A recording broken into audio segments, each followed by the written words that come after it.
It was a crisp autumn evening in Briarwood, the kind that wrapped the town in a quiet hush.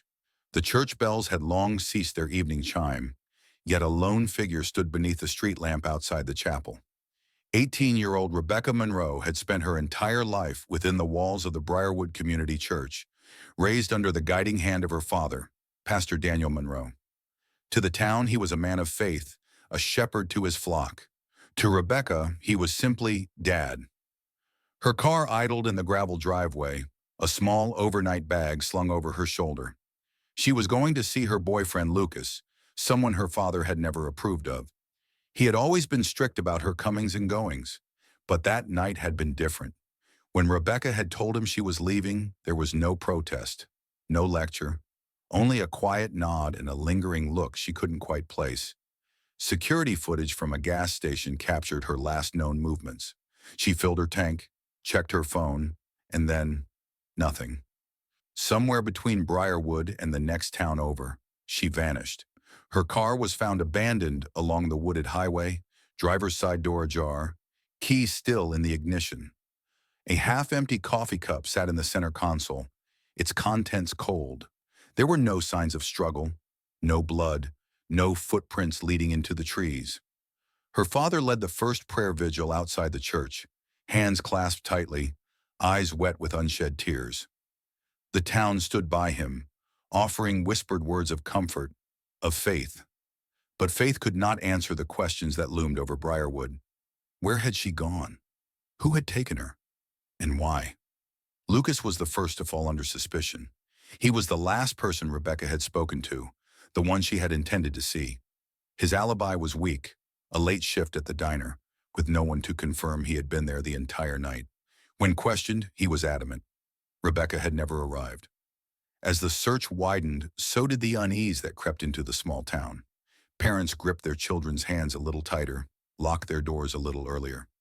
Something was wrong in Briarwood, something that could not be explained away by chance or misfortune. And in the midst of it all, Pastor Monroe stood at his pulpit, delivering sermons of hope and perseverance. But behind the scenes, behind the carefully measured words, there was something else, something unspoken, something waiting to be uncovered. Rebecca Monroe had disappeared, and no one knew just how close they were to the truth. The morning light did little to chase away the growing unease in Briarwood. By sunrise, the Monroe residence had become the center of an investigation. Officers moved methodically, searching for any indication of where Rebecca might have gone. The house itself was pristine. Too pristine. Nothing out of place. No signs of forced entry. Just an untouched bedroom filled with remnants of a life suddenly put on hold. Pastor Monroe sat at the dining table, hands folded neatly, his Bible resting beside him. He answered each question with the precision of a man accustomed to speaking with authority. Yes, he had seen Rebecca that night.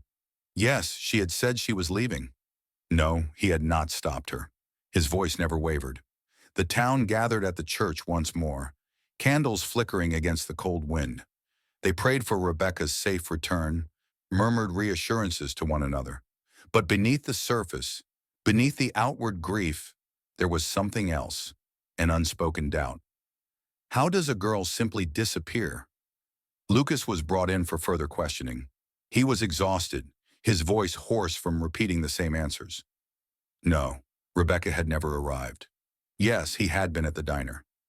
No, he had no idea where she was. The officers pressed him harder, searching for cracks in his story. But the truth was simple.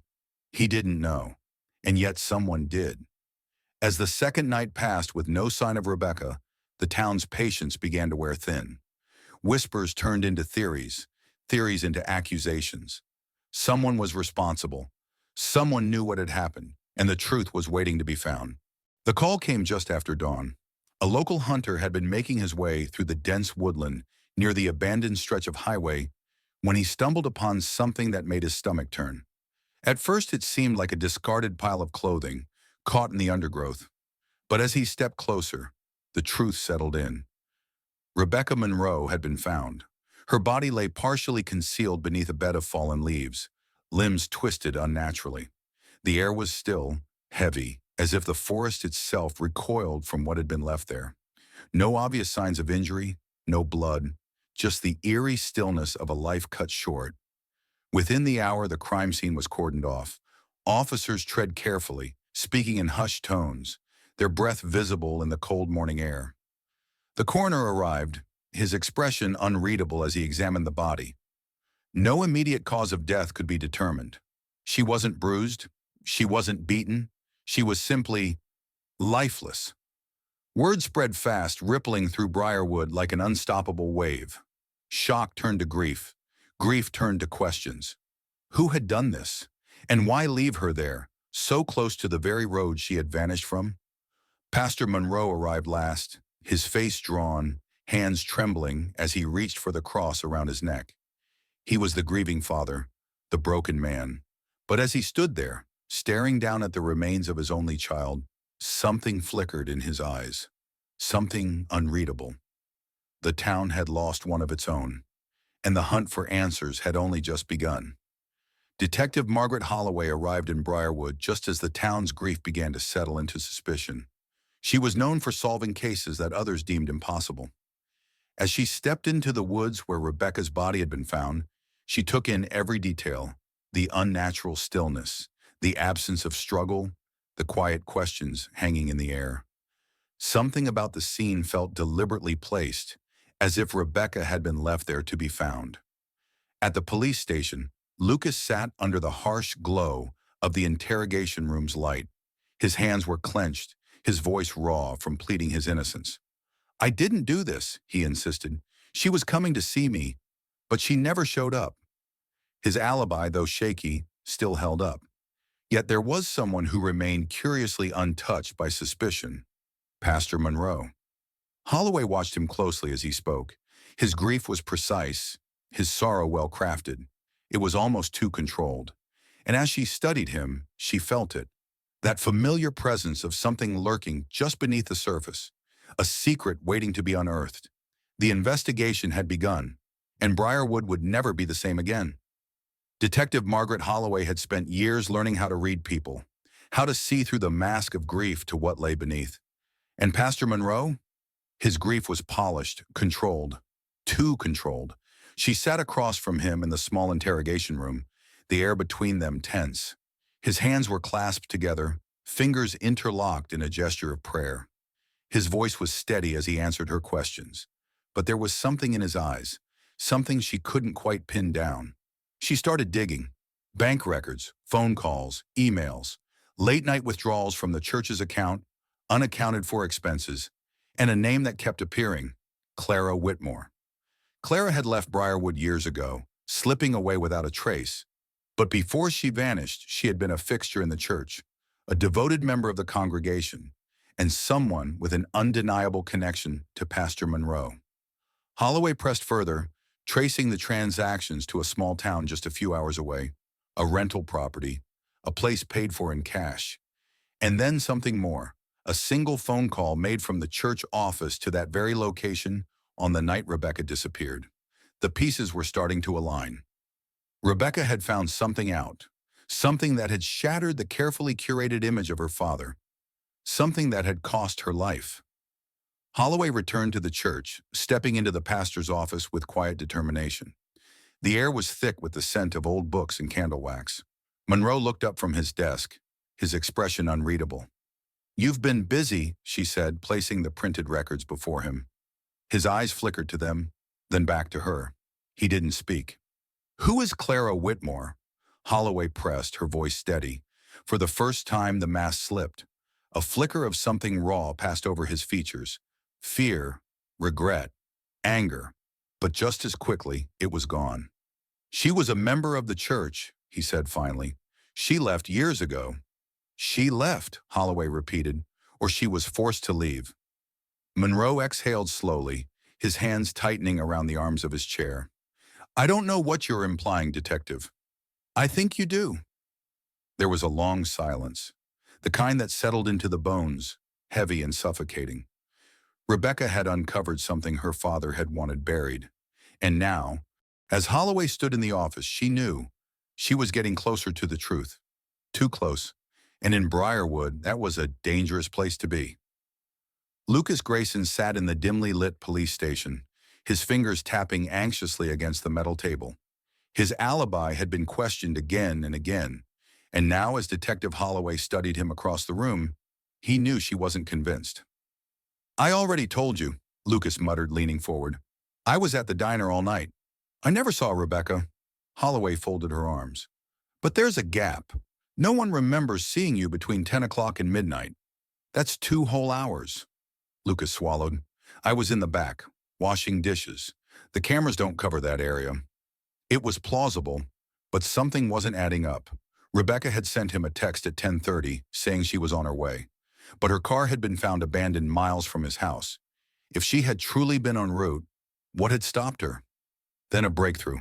A traffic camera near the church had captured her car at 10:45, not on the highway to Lucas's house, but turning back toward town. Why had she changed course? And more importantly, who had she gone back to see? The discovery that Rebecca had turned back toward town spread through Briarwood like wildfire. Speculation took root in hushed conversations, at the grocery store, in pews before Sunday service, at the diner where Rebecca should have met Lucas that night. Mothers held their children closer. Strangers looked at one another with suspicion. If a girl like Rebecca, kind, quiet, always smiling, could vanish without a trace, then no one was safe. Detective Holloway stood at the edge of the town square, watching as life moved on despite the unease. A missing girl should have been the town's only priority. Yet something about Briarwood felt resistant, as if some unspoken rule kept its people from asking too many questions. Then came the vandalism.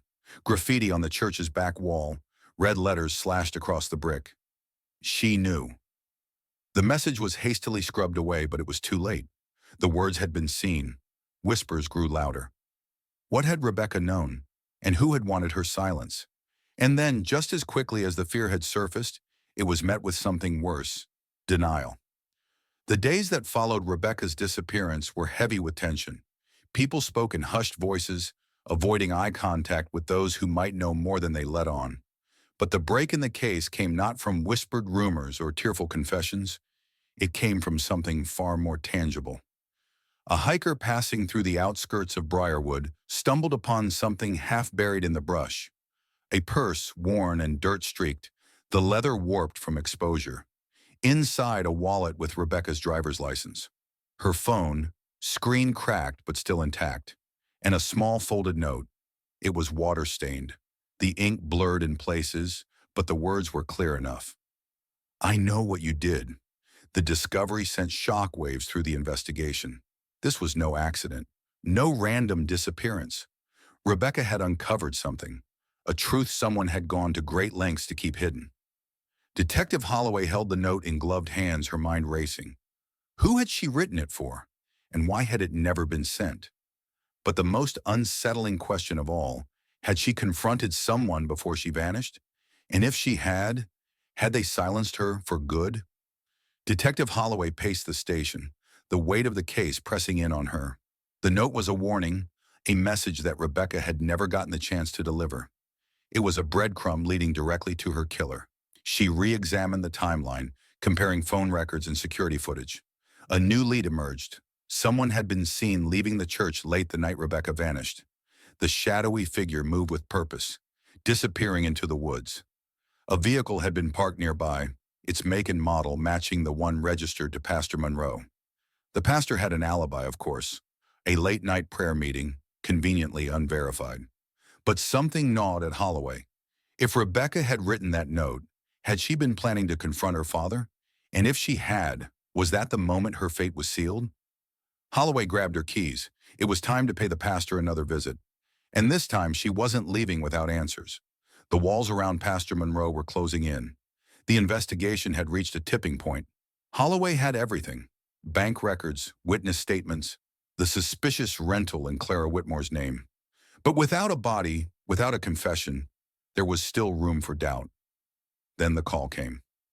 A hiker had stumbled upon remains deep in the woods behind the church. The forensic team arrived within the hour, and as the earth was carefully pulled away, the truth could no longer be denied. It was Rebecca. The town of Briarwood recoiled in horror. The very man who had led them in prayer, who had begged for his daughter's safe return, had been her executioner. The whispers spread like wildfire. Some refused to believe it. Others had suspected all along. Monroe was arrested, his face emotionless as the cuffs locked around his wrists. The church doors were shut indefinitely. The congregation left to grapple with a reality too horrific to comprehend. Justice was within reach, but the scars of Briarwood's darkest secret would never fully heal. The evidence had piled up, each piece chipping away at the illusion Pastor Monroe had carefully crafted. Detective Holloway knew it was only a matter of time before the case unraveled completely. A break came when forensic teams uncovered remains deep in the woods behind the church, the very place Monroe often sought solitude for his prayers. DNA confirmed what everyone had feared. Rebecca had been buried in a shallow grave, hidden beneath fallen leaves and damp earth. Monroe was arrested during Sunday service. The congregation watched in stunned silence as officers led him away, his hands bound in cuffs, his eyes fixed forward. There were no outbursts, no denials, just a long, empty stare. In court, the truth was laid bare. Rebecca had confronted her father about his affair, about Clara Whitmore, about the money he had siphoned from the church to sustain a secret life, and in his desperation to keep it all buried, he had silenced her. The jury's verdict was swift, guilty, life in prison. Justice had come to Briarwood, but at a cost. The town would never be the same. The church stood, but the faith it once inspired had been shaken, and Detective Holloway, though victorious, couldn't shake the feeling that some shadows never truly faded. Rebecca Monroe had found peace at last, but Briarwood would forever remember the dark truth hidden beneath its holy facade.